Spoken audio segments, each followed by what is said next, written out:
So we're here today to learn afferent input. And really what we're going to do today is I'm going to attempt to show you how to find what to adjust and what to treat in every patient, and the most efficient, effective way of doing that. And there's a system. There's a system based on physiology and based on neurology.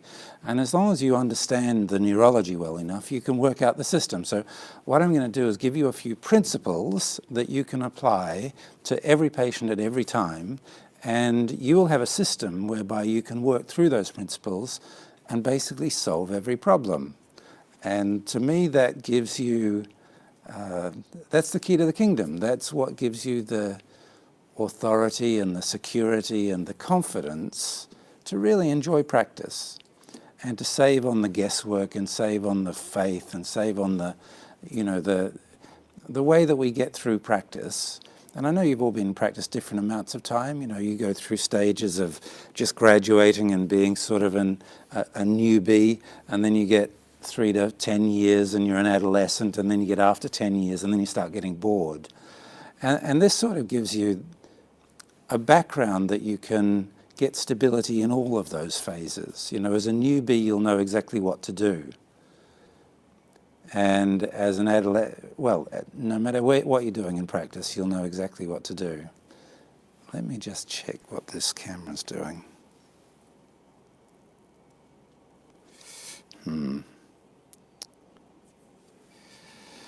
It has an autopilot thing on it, so it decides where it's going to shoot. And it makes it look like you've got 3 cameras running, right?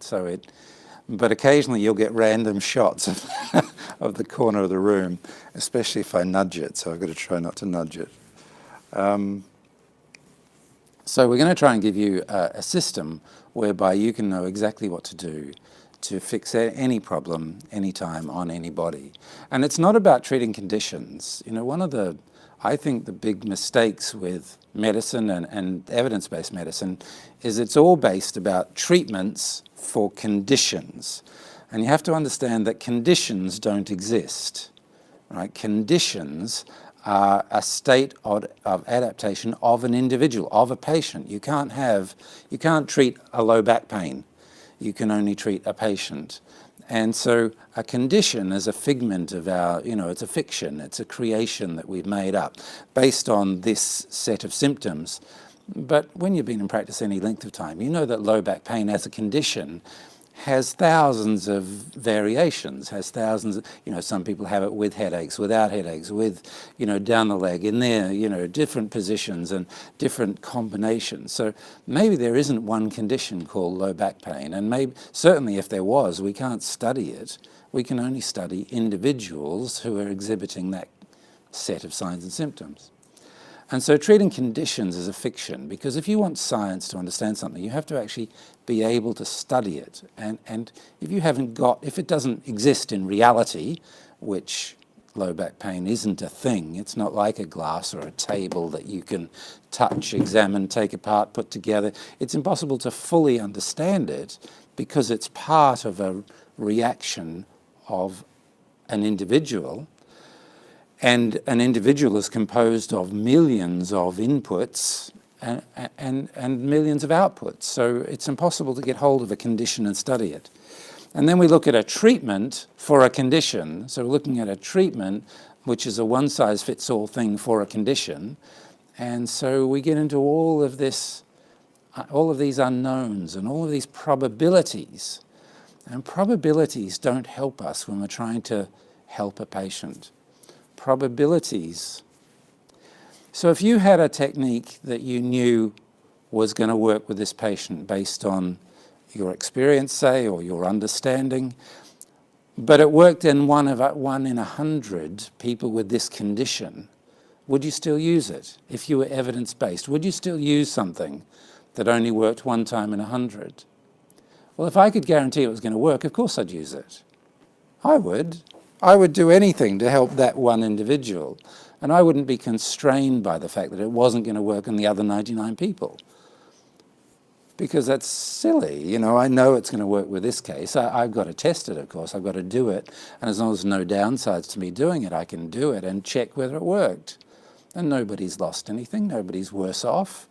And if it didn't work, I would know that my theory was wrong and I have to change my theory and my understanding of that. So probabilities to me don't help. I mean, probabilities is what you do when you go to the casino.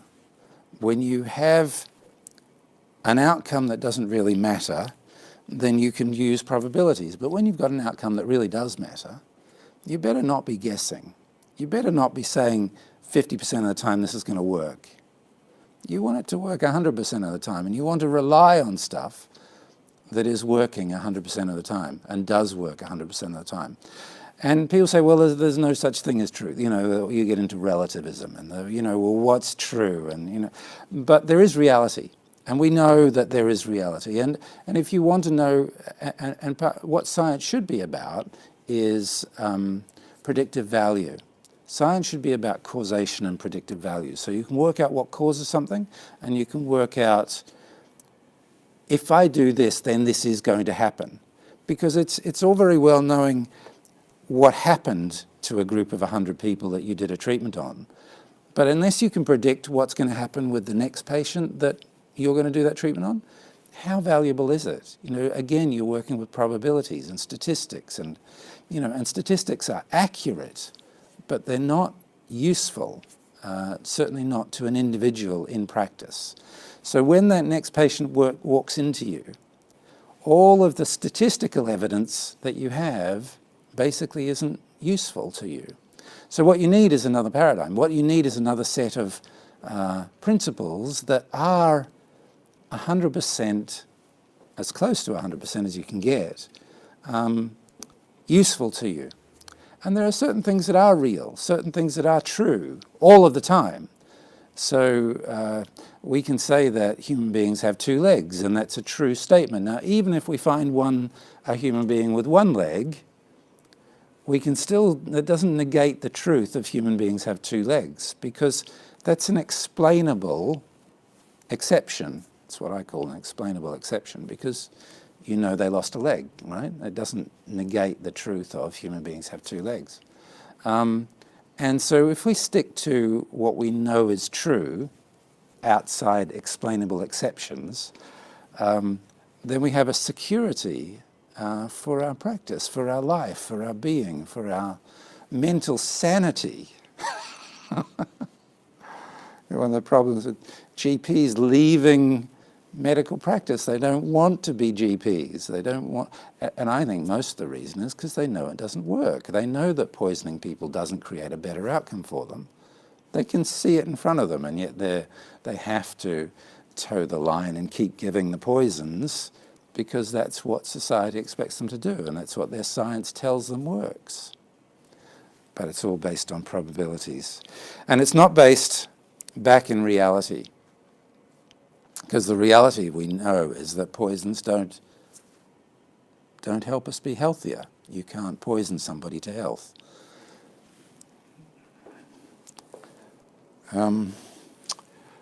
So we have a paradigm in Afferent input,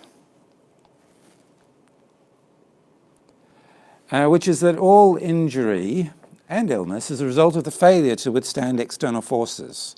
So we have a body, and life is one series of external forces that we are going to be subjected to. Minor ones like gravity, and major ones like falling off a cliff. Okay, it's a series of external forces, and our ability to thrive in life and to be healthy rests on our ability to withstand those external forces. And it turns out that being strong is what matters. And strength is always preferable to weakness. So it's one of those things that there's nobody that gets better by being weaker. Because in weakness, you're unable to withstand the external forces of life. And so you are violating that basic rule that strength matters. And so our job is to find strength and to create strength with our patients. And for me, no matter what state any patient is in, they're going to be better off if they're stronger.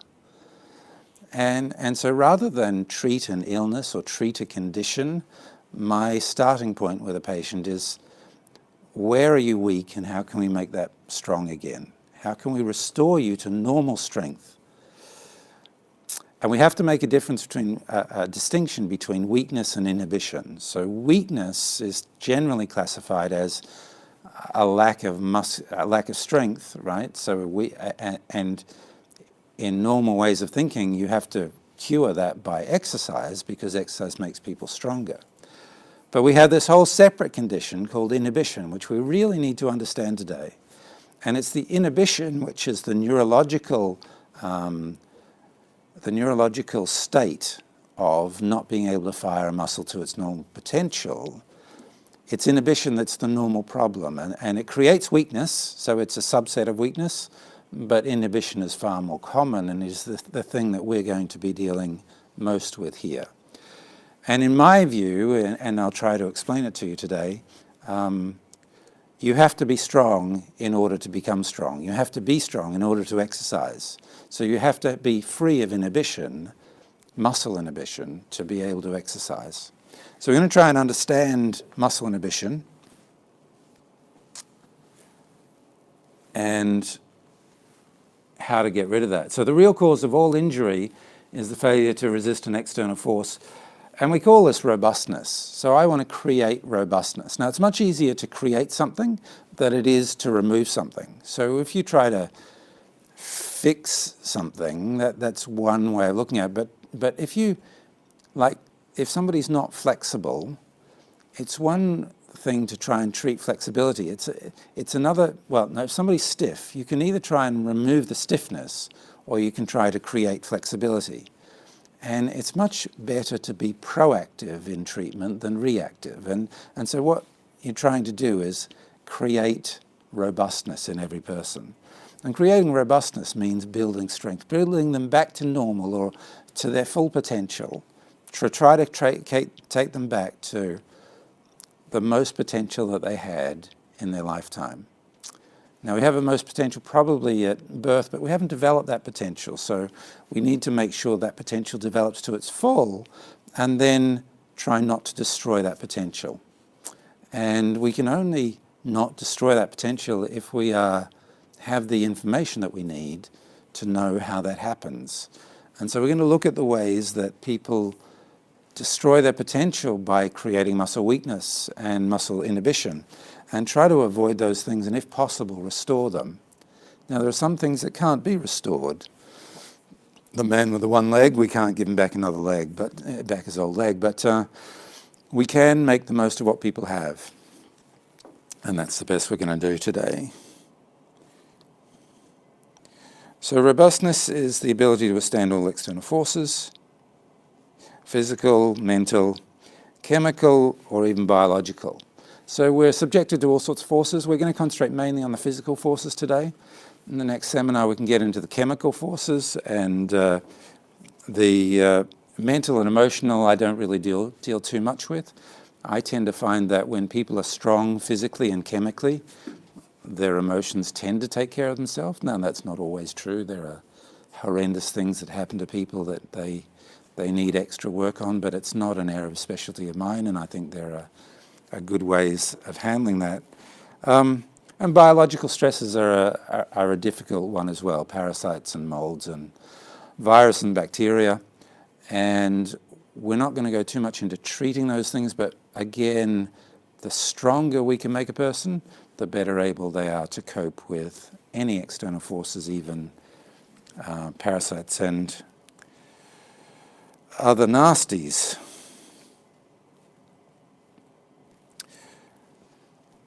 And we need to be able to heal those conditions. So as a healthcare practitioner, you can treat a condition or you can create robustness. So I want to encourage you to create robustness and learn how to do that. So robustness is not the same as strength. Exercise can build strength, but you have to be strong to exercise. You have to be able to withstand an external force. We need to be able to respond in real time, much faster than we can using conscious control. So this is about our nervous system handles this effortlessly through reflexes. So we have to be able to respond to forces as they happen to us. Now, there are some forces that are so overwhelming we can't respond to them. So if we get hit by a bus, we can't really respond to super forces. But a lot of forces that we have every day, we don't even realize they're forces. The ability to hold your weight as you walk down a step is the classic one, or to jump off a table and land uninjured. These are forces that we have on our bodies all the time. We hardly even recognize them as forces because our bodies handle them so effortlessly.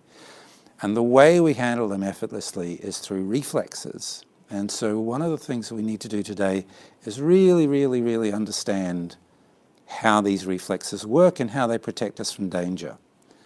And when we find somebody who's been damaged by external forces, we can work back and find out where their reflexes failed them. And so what we do in Afferent Input is examine these reflexes, because reflexes control robustness. So reflexes are motor outputs in response to sensory inputs. So we know this, and reflexes, especially our muscular reflexes, react to external forces. So if a bomb goes off behind me, my muscles are going to react. If I are chewing and I'm about to break a tooth, my muscles are going to react to turn off the muscles that control that. If I'm walking down a stair, my muscles are going to react to keep me from falling down. So reflexes keep my muscles on track and on purpose. And we think that our muscles are under conscious control. So we think that voluntary muscle is under voluntary control.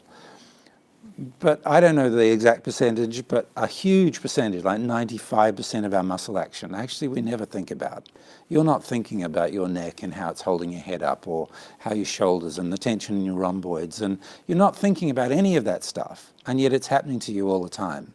Muscle tone itself is not something that you're in any control of at all. You have resting muscle tone, so even if you're doing absolutely nothing, your anterior motor neurons are still sending messages to that muscle 50 times a second. 50 times a second from every anterior motor neuron to every muscle, all of the time. And yet you're not aware of it. And it's this unawareness that I think has let people not understand the importance of muscle tone. So once you can reliably detect abnormal persistent muscle inhibition, you'll know with a very high degree of certainty who you can help, what you need to do for the most benefit right now, what's going to work and what you should avoid, and when to treat and when to refer. When you're in trouble, when you know what you're doing, and when it's outside of your competence. So you just get you're relying on certainty to know what to do, and I like that. So these reflexes were published and discovered and made known in 1906 by Charles Sherrington. And so they've been around for over 100 years. And people sort of understand them, but not really. What happens in most knowledge is once you learn something the first time, it's very hard to displace that knowledge. Once you think you understand something, it's very hard for you to change your mind about it if somebody brings you new information. So when people learn that proprioception is the ability to know where your body is in space, that tends to be the extent of their understanding of it.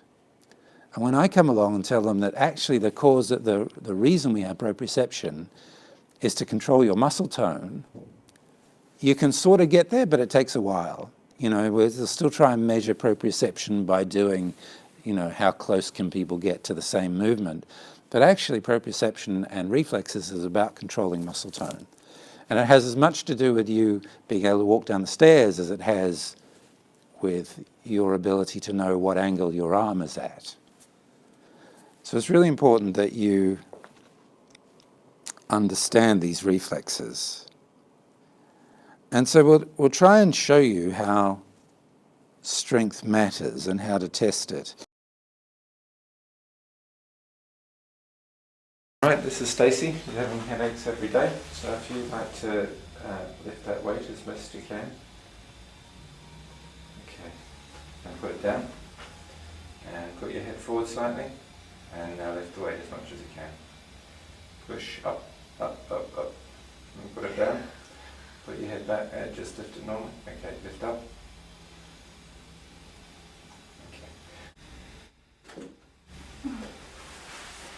Okay, now we're just done the adjustment, so lift the weight again, looking straight ahead, and down. Now put your head forward and down, now lift it. What's the difference? I can lift it further up. It's a little harder, but it's not, I can actually get it up. I couldn't actually move it anyway before. Okay.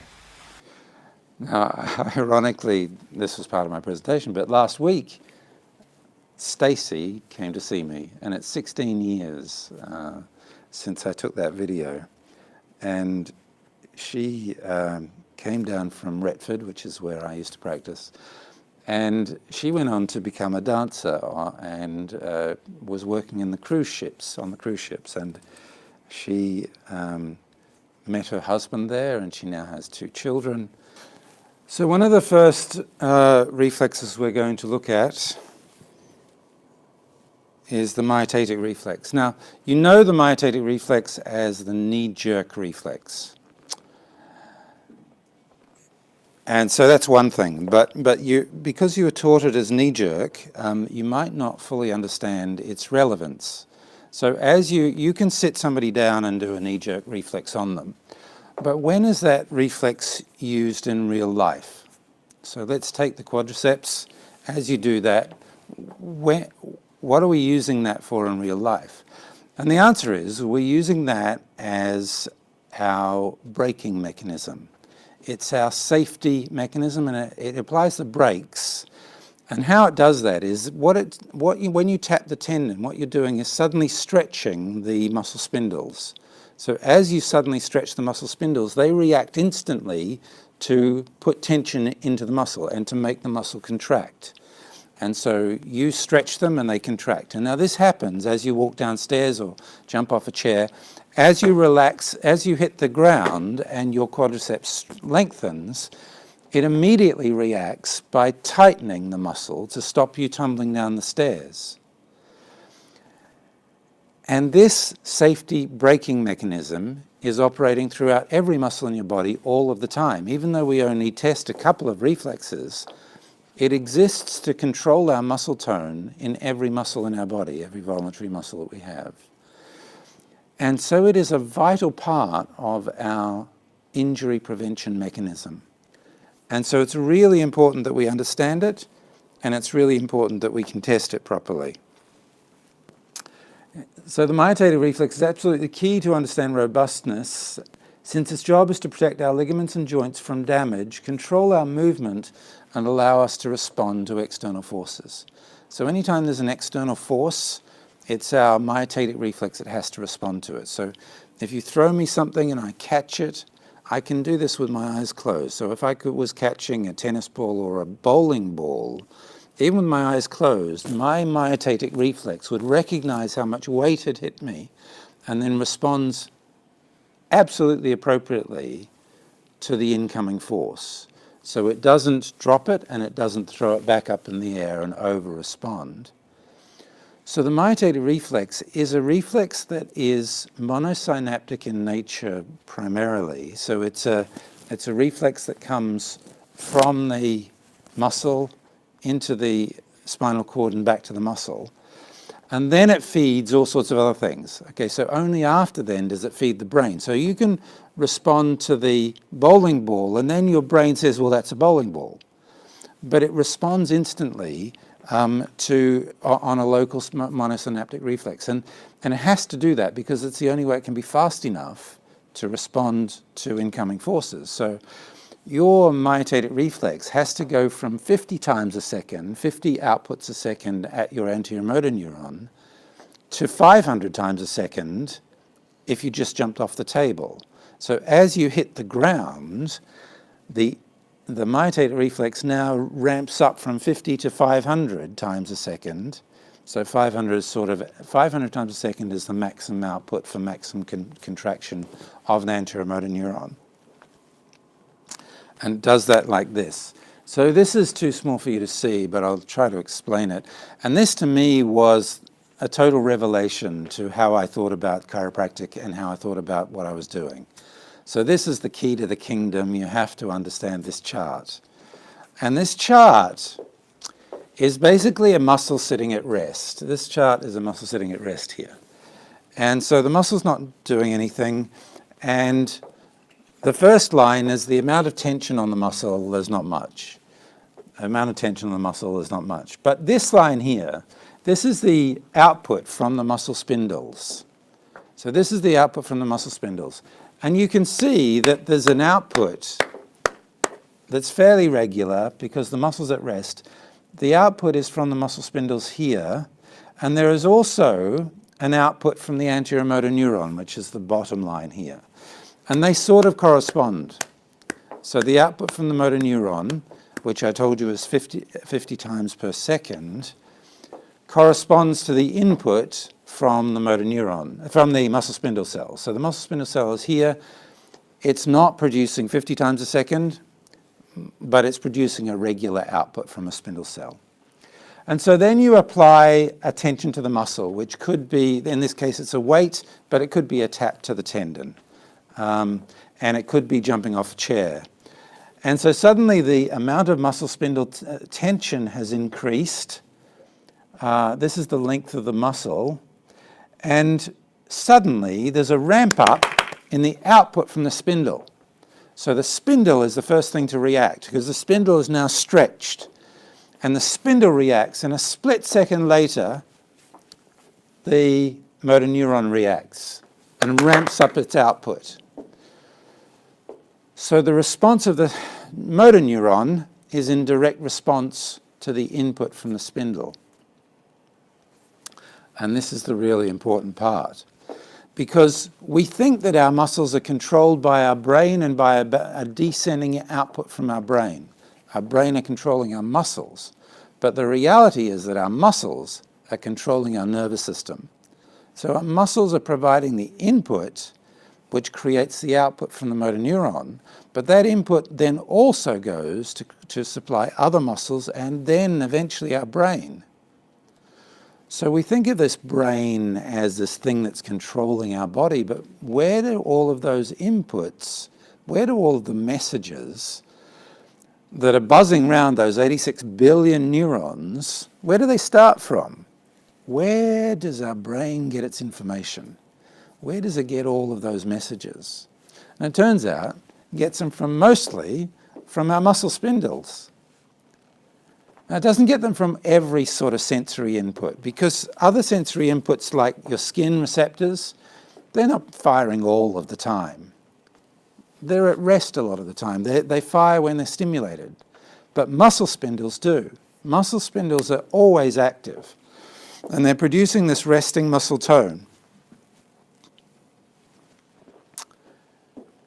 I think they're even active when you're asleep.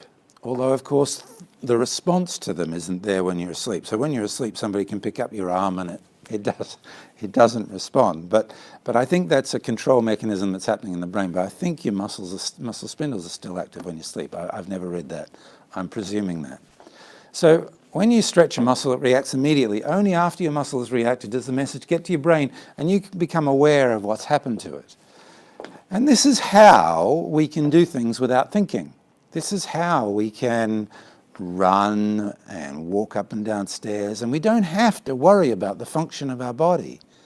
We can let that happen on automatic pilot because it does. And we can think about other things.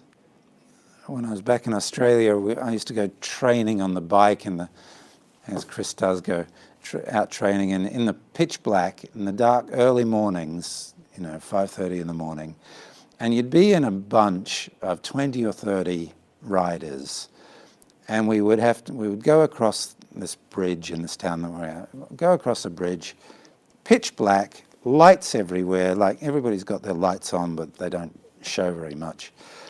And you're navigating off the bridge, down, you've got people in front, beside, outside, inside, you've got people all around you. You've got divots in the road that you have to manage, and you're approaching a roundabout. You've got to navigate the speed of oncoming cars and the speed of everything that's happening to you. You've got to control the uprightness of you and your bike, and you're chatting to your mate next to you. How do you do that? You know, all of that incoming information, you can still control your movements and your actions. So it's quite incredible that our bodies can act so independently of our thoughts and emotions, but it has to be like that. That's how we've managed to be so successful. And this system, of course, doesn't just apply to human beings. This is true of all vertebrates.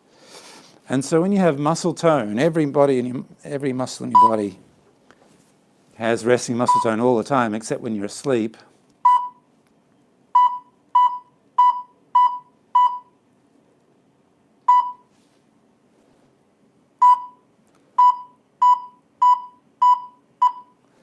So it doesn't matter whether the increased tension comes from an outside force or an inside force. It doesn't matter whether it's a knee jerk or it's you lifting something.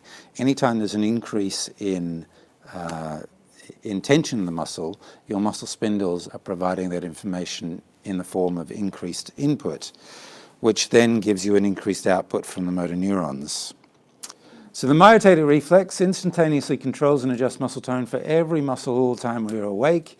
It's influenced by every other muscle. So the input from that muscle spindle then creates inputs to other motor neurons to coordinate our movement. So as the input hits the motor neuron that make your biceps contract, it also inhibits the triceps motor neurons.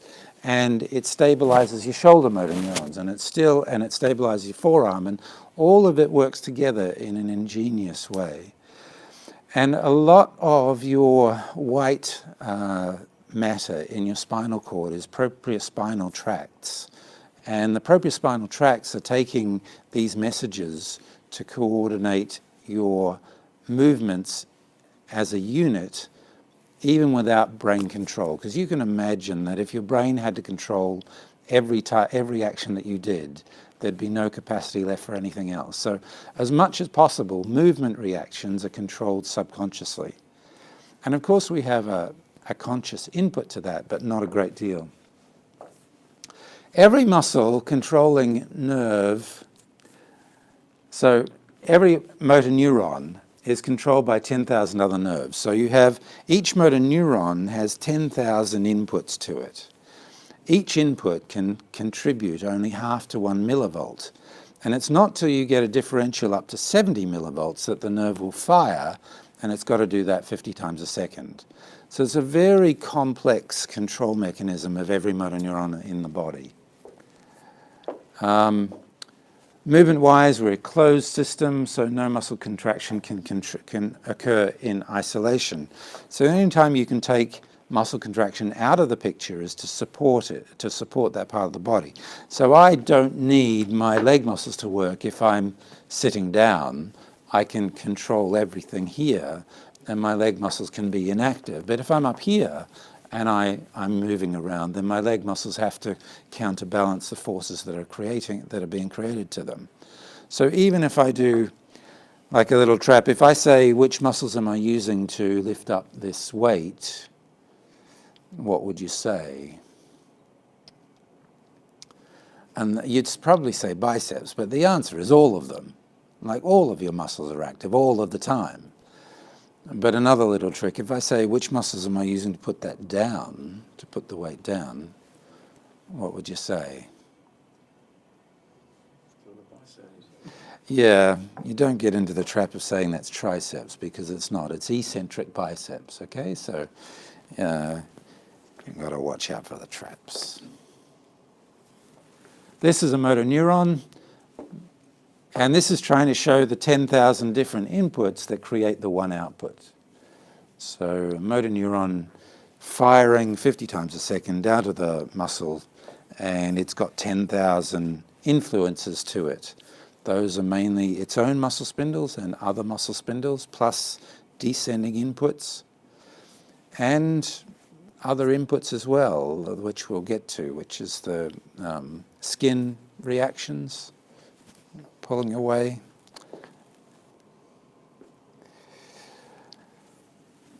Motor neurons are organized into pools so that each pool innervates one muscle. Each muscle fiber is innervated by only one neuron, but each neuron can innervate more than one fiber.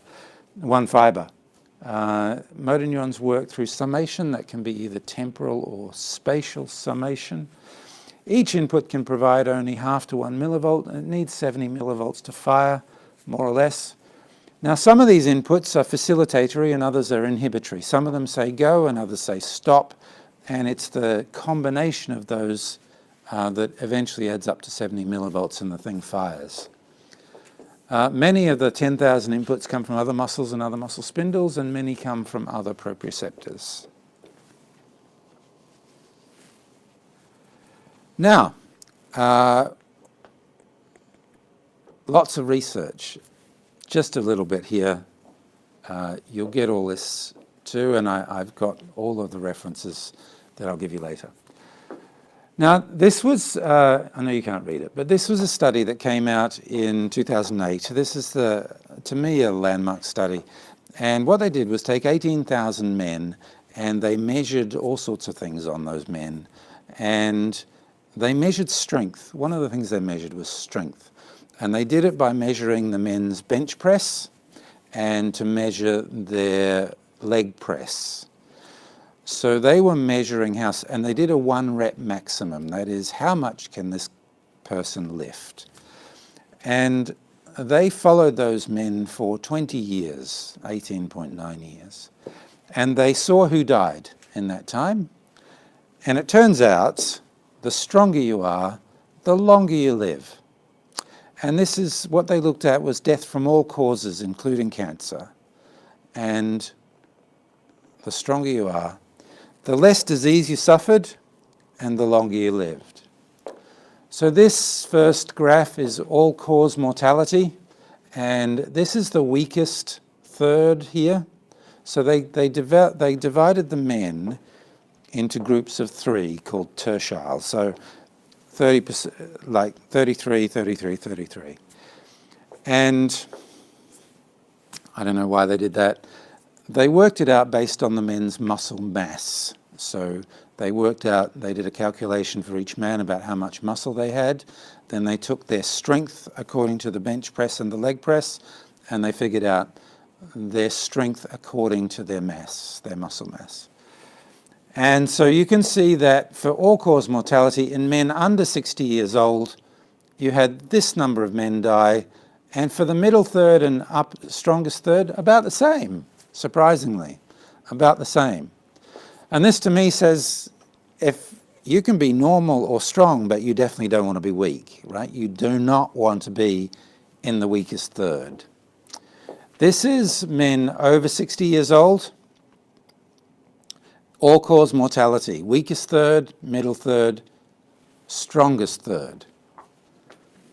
And these are very robust effects. This is 0.001, this is p.001, and this is p.005. So these are very substantial results.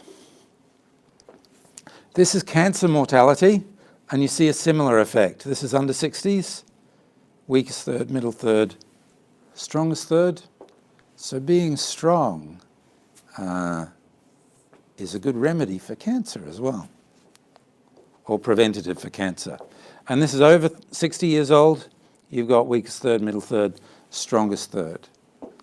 So this is a very substantial result. And I had written a pamphlet 5 years before this came out when I said, muscle strength preserves life, makes you live longer. But I didn't have the evidence for it, really. I just knew it had to be true. Based on my understanding of physiology. And it turns out it is. And since this paper came out, I've collected 60 other studies that prove that the stronger you are, the longer you live. So that strength determines your morbidity and mortality. Muscle strength and bone mass indexes, long-term predictors of mortality in initially healthy men. So this is, in healthy middle-aged men, long-term mortality risk was associated with grip strength at baseline. So all they're doing here is measuring grip strength, which turns out to be not a great indicator, but it's one of the things that they use. The possible interpretation finding is that early life influences on muscle strength may have long-term implications for mortality. Additionally, higher strength itself may provide greater physiologic and functional reserve that protects against mortality. And doesn't that make sense?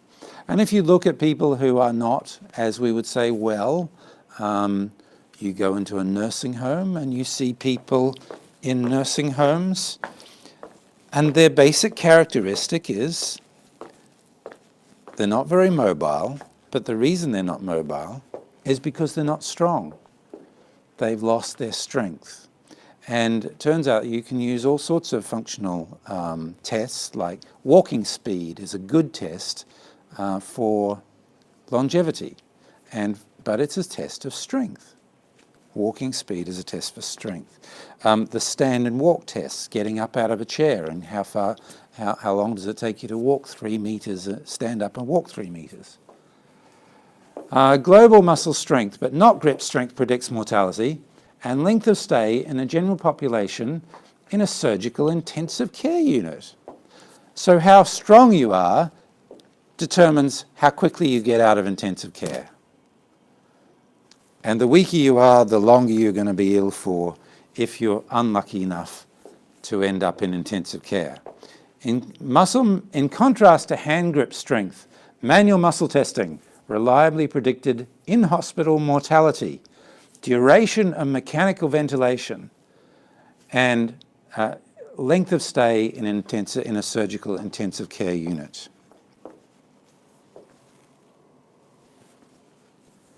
Muscular strength in male adolescence and premature death, a cohort study of 1 million participants.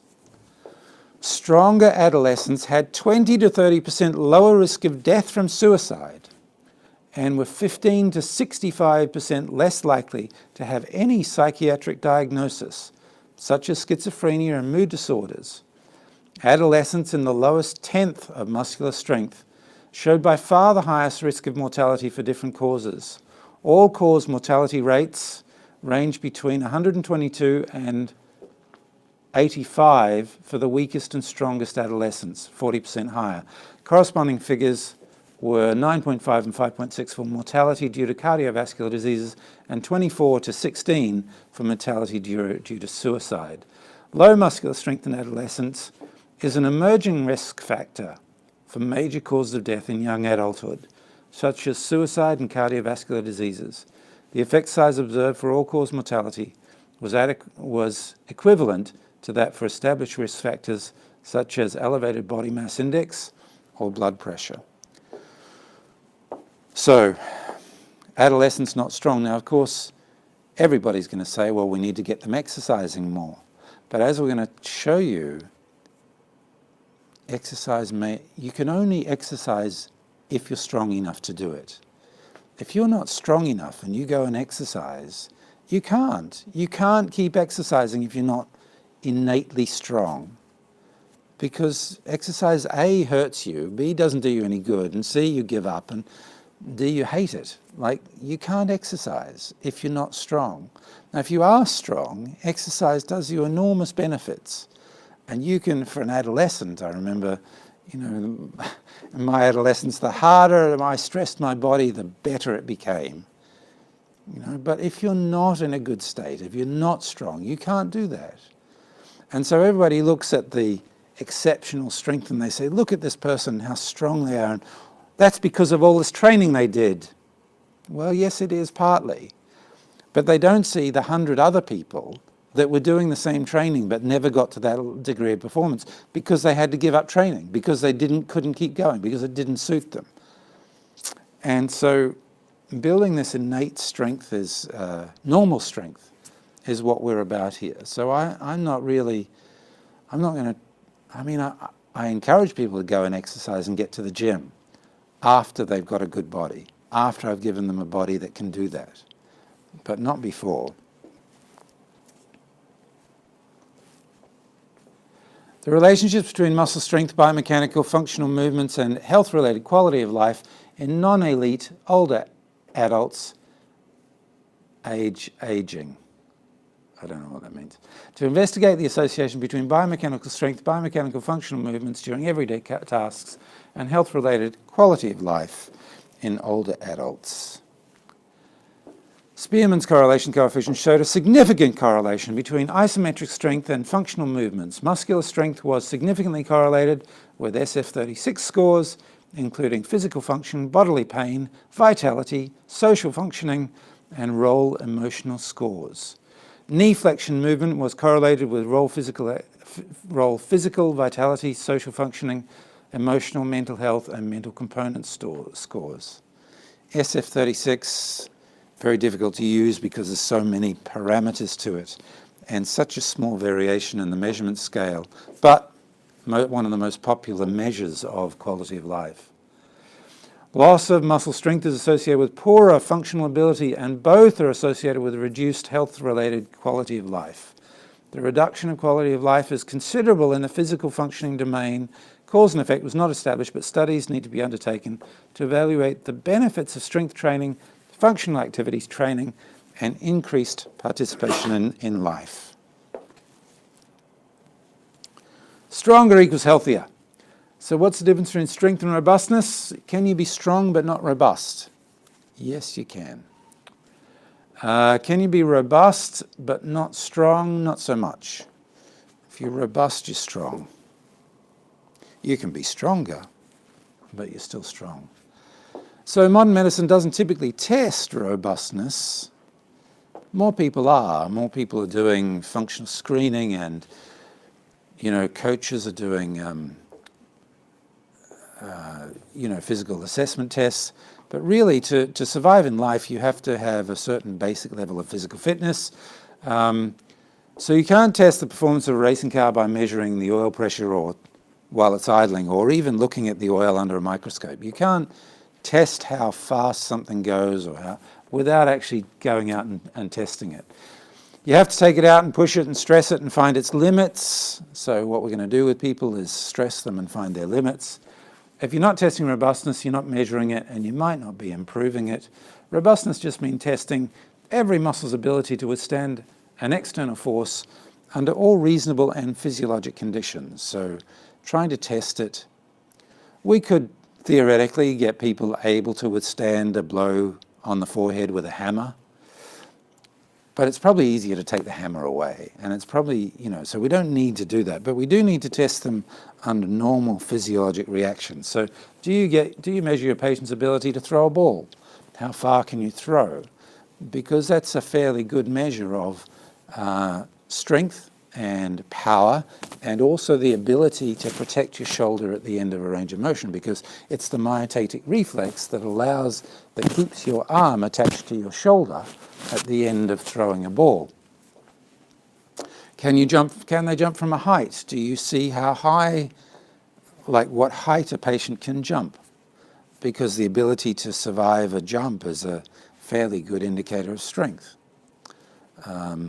So if you can jump off a 6-foot wall, your muscles are in fairly good condition. Now, if you can't step down off a 6-inch step, your muscles are probably not in great condition.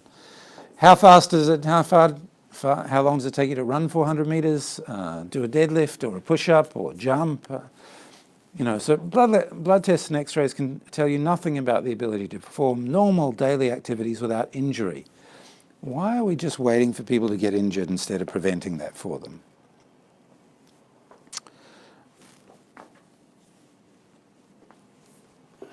So to get physical robustness, you need to have sensory awareness, and you have to have good reaction.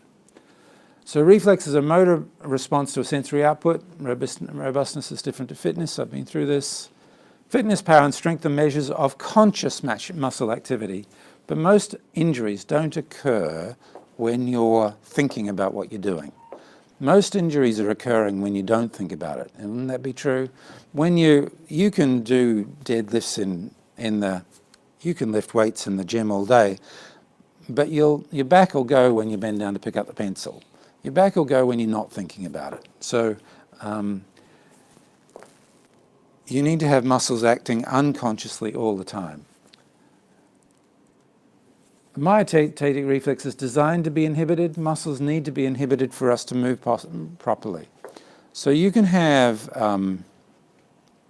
strength of reaction. So you have facilitation in one muscle, you always have inhibition in the opposite muscle. Now, inhibition doesn't mean paralysis. It just means that the two have interacted, and as this one pulls, you get a corresponding decrease in the opposite one. Now, this wasn't known till fairly recently, but there's been some study lately that they've measured the output from the muscle spindles in the agonist and the antagonist. And it turns out you get a corresponding change in the agonist and antagonist. So for as much facilitation as you get in the agonist, you get a corresponding decrease in the antagonist. And that's good news, because I couldn't understand how a brain could still operate if it was getting fluctuating amounts of input. You have to have a fairly constant input for your brain to work properly. And so it's good that agonists and antagonists sort of end up summated to a neutral stance.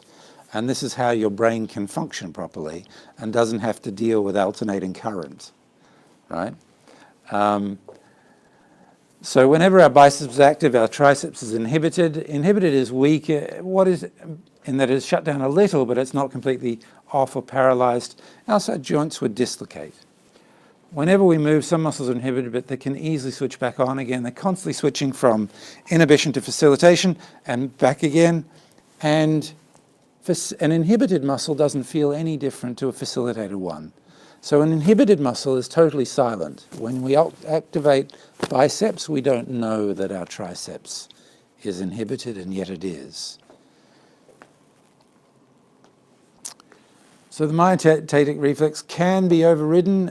If you jump off a chair, you can usually land on your feet due to the action of the myotatic reflex. But if you then land on your feet on broken glass, suddenly your quadriceps can't work anymore, and suddenly you land on your face. So you can override the myotatic reflex, but generally it works extremely well. So we're going to take a break from me rambling on, and we're going to show you our first, we're going to get you started doing what you're here for today, which is learn how to test muscles.